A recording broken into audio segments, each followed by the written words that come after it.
तरीही सरकार जे कलंकित झालेलं आहे, महाराष्ट्राला जो डाग लागलेला आहे, तो अशा प्रकारच्या मंत्रिमंडळातील पत्ते पिसण्यामुळं तो डाग धुतला जाणार नाही.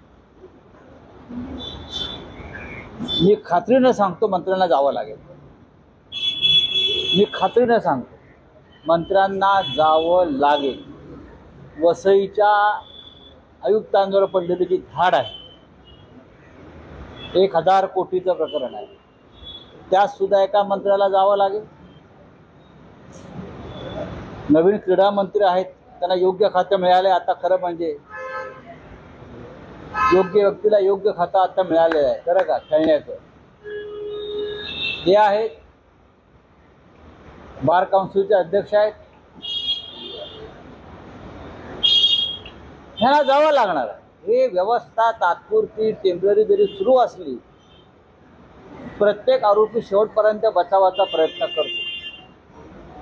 मला माहिती आहे, मी दिल्लीतूनच आलो आहे.